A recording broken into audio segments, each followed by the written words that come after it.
and helps them to be more sane. But it looked to me like the people getting crazier and crazier all the time.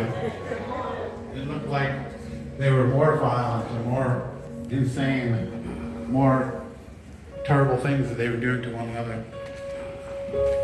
But in the Holy Land, Dr. Ori was telling me that I could still do something. That at 65 years old, I wasn't too old.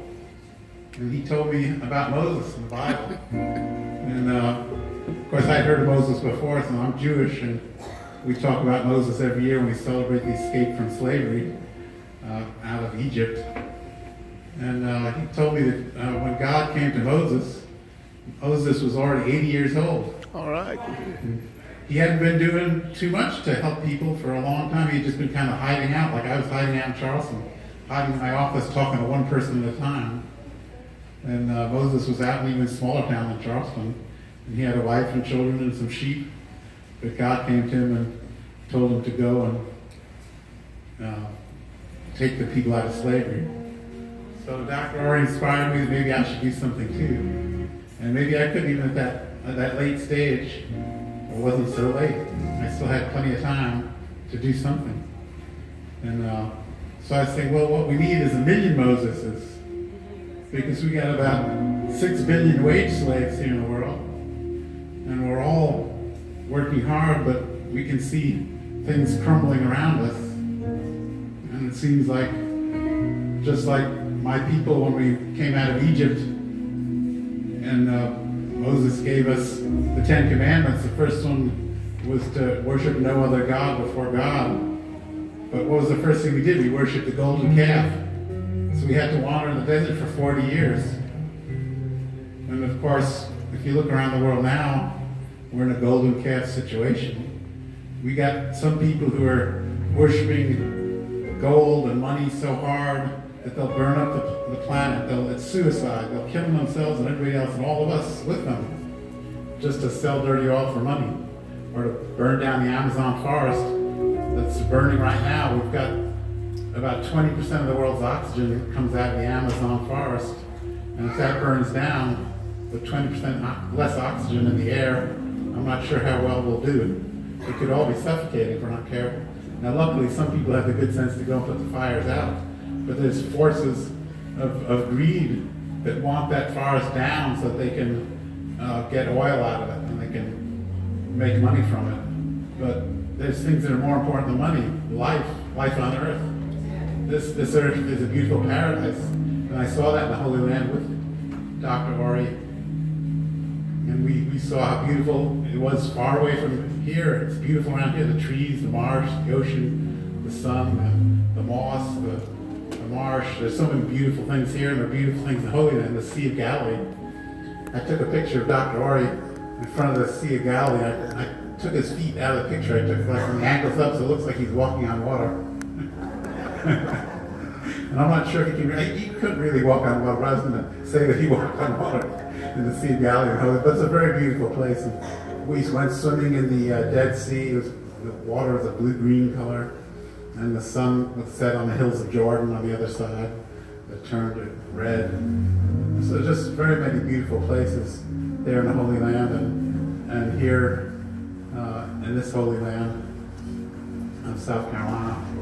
So I'm trying to do something more with Dr. Ori. We have an organization called What We Agree On, and we want to try to create a change of people's minds throughout the world.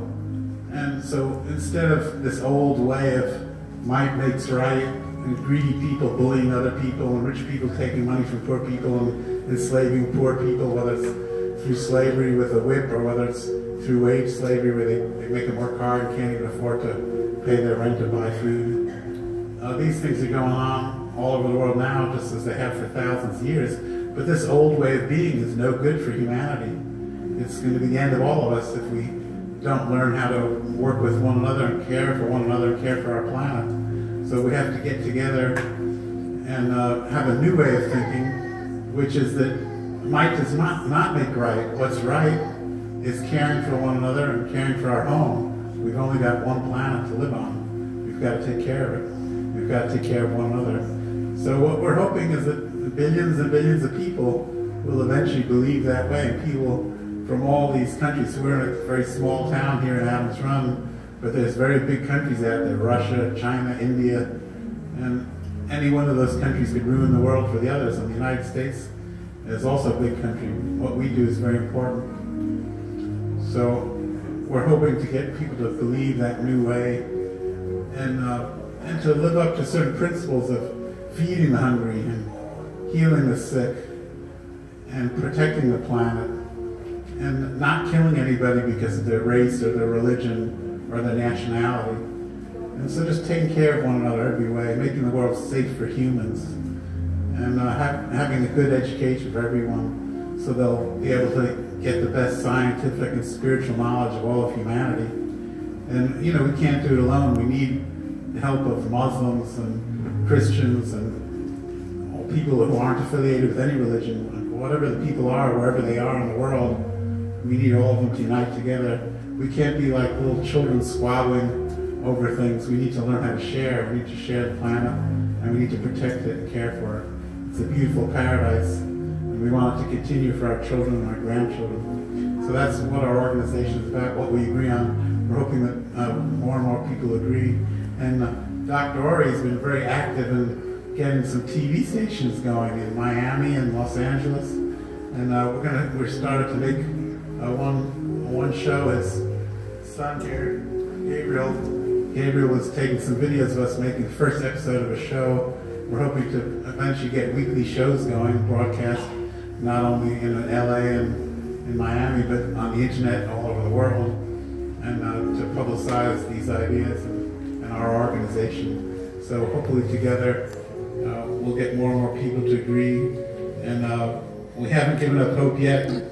It's like it seemed hopeless for my people when we were slaves in Egypt, but we finally got out. And maybe it seems hopeless now in a lot of ways with things that are going on in the world, but we haven't given up hope. And we have a chance. We could still make the world safe for humans and get out of these predicaments we're in. And wouldn't it be great, wouldn't you feel just a sigh of relief? Wouldn't you feel so good if you knew the world was safe? That no one was going to shoot you, or no one was going to burn up the world, or that the world could be here for your children, grandchildren, and great-grandchildren. It'd be a wonderful place.